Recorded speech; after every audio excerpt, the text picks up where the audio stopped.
Viralnya fenomena Citayam Fashion Week rupanya menjadi sorotan di kalangan para artis. Para artis tersebut ada yang penasaran ingin ikut menjajal sensasi berjalan di atas zebra cross ala panggung catwalk di perempatan jalan kawasan Sudirman, Jakarta itu. Ada pula yang melihat fenomena tersebut sebagai sebuah kesempatan bisnis, seperti yang dilakukan oleh artis sekaligus YouTuber Baim Wong yang sedang disorot oleh netizen. Lantaran baru-baru ini dirinya menjadi perbincangan publik. Usai mendaftarkan merek Citayam Fashion Week memakai nama perusahaannya. Konon tujuan Baim Wong mendaftarkan merek atau brand Citayam Fashion Week yakni demi membawa ajang kreatif itu ke ranah yang lebih megah. Baim dan istri ingin membuat Citayam Fashion Week berkelas. Sayangnya niat Baim justru menuai kritikan dari banyak pihak. Salah satunya yaitu dari seorang gubernur Jawa Barat, Ridwan Kamil. Ia lantas menasehati. Tidak semua urusan di dunia harus selalu dilihat dari sisi komersial. Fenomena Citayam Fashion Week itu adalah gerakan organik akar rumput yang tumbuh kembangnya harus natural dan organik pula. Tulis Ridwan Kamil dalam postingannya. Lantas bagaimanakah tanggapan pihak Haki soal permasalahan tersebut? Benarkah pihak Haki telah menerima berkas pendaftaran dari Baim?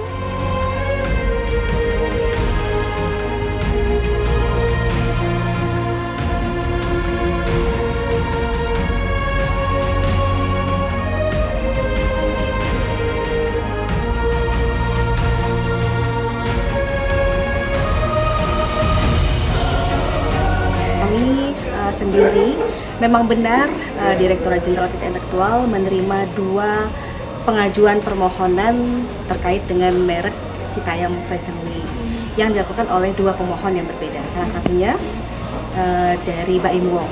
Nah, namun kelanjutannya seperti apa?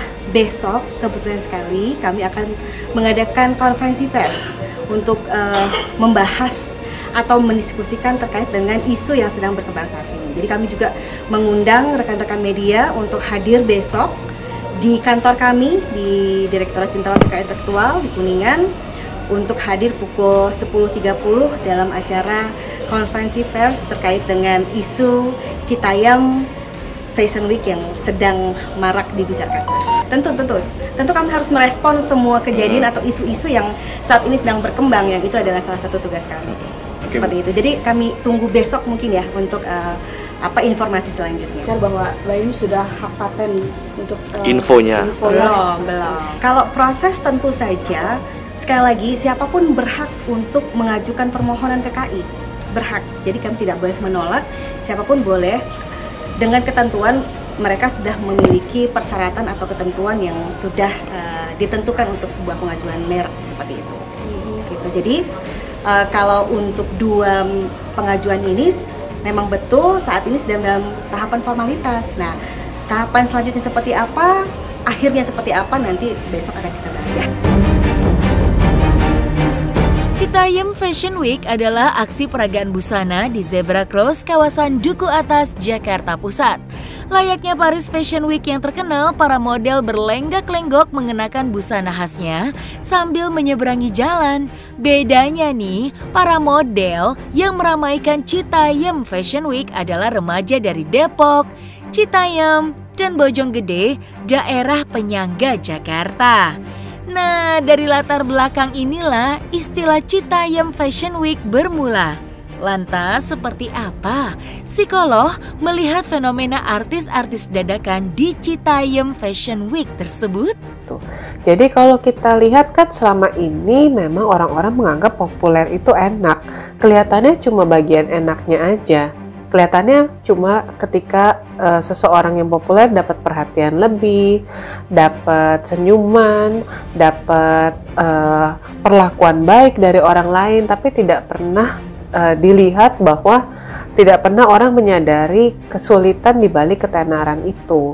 ketika semua orang mengenal kita, ketika semua sikap kita akan dikomentari, ketika semua orang meminta sesuatu dari kita ataupun melanggar privasi-privasi ataupun batas-batas personal kita hanya karena mereka ingin berada dekat kita untuk minta foto, atau mungkin kadang ada juga yang sampai ingin menyentuh, menyium, menyubit gitu kan. Banyak sekali kasus artis-artis yang mendapat perlakuan seperti itu. Dan satu lagi, dia pun juga bisa dikatakan terkenal mendadak ya. Kalau misalnya artis-artis mungkin sudah dipersiapkan dari awal oleh manajemen mereka bahwa nantinya akan seperti apa, mereka menjejaki dulu tahapan-tahapan di mana mereka mungkin belum terkenal, lalu ada beberapa yang sudah mengenal sampai akhirnya benar-benar terkenal gitu. Kalau ini kan betul-betul dalam waktu yang singkat dan instan, dia langsung menghadapi tantangan-tantangan yang memang telah dihadapi ataupun akan dihadapi sama orang-orang yang mungkin sudah di tahap dikenal masyarakat gitu. Kasusnya banyak sekali anak-anak yang putus sekolah karena merasa lebih mau fokus untuk jadi influencer ataupun jadi ikut fashion ini ya, ikut Citayam Fashion Week ini gitu. Jadi sangat disayangkan karena mereka selalu hanya melihat mudahnya mendapat uang dari popularitas, padahal mereka nggak tahu bahwa popularitas itu mungkin tidak akan bertahan lama, dan keputusan mereka untuk meninggalkan sekolah itu jelas saja akan berdampak buruk pada kesempatan-kesempatan mereka di masa depan gitu. Jadi seseorang yang jadi seorang YouTuber kah, influencer kah, itu kan banyak tantangannya ya, banyak usahanya, nggak cuma sekedar bikin konten dan juga diupload, tapi mereka memang harus fokus untuk endurance, terus-menerus bikin konten baru, bersikap kreatif, ngikutin update dan sebagainya. Dan jangan lupa juga banyak juga kritik-kritik negatif dari komentar-komentar netizen yang akan mereka terima. Itu yang harus mereka persiapkan, yang mungkin seorang remaja tuh belum siap menerima komentar-komentar negatif itu.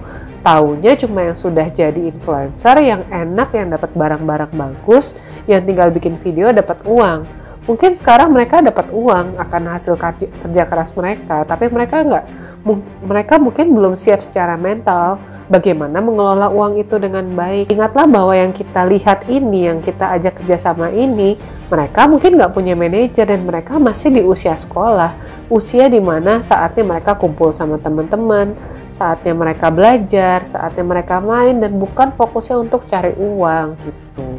Jadi memang sangat disayangkan sekali ya kalau saya boleh memberikan komentar bahwa mereka sampai harus kehilangan kesempatan mereka karena punya bayangan iming-iming kepopularitasan dan juga kesuksesan yang cepat gitu. Rasanya ingin sekali cepat-cepat punya uang sendiri, rasanya ingin sekali cepat-cepat punya penghasilan sendiri, padahal kan nggak ada yang instan di dunia ini ya, dan kalaupun ada yang instan biasanya tidak bertahan lama. Itu yang harus mereka ingat terus.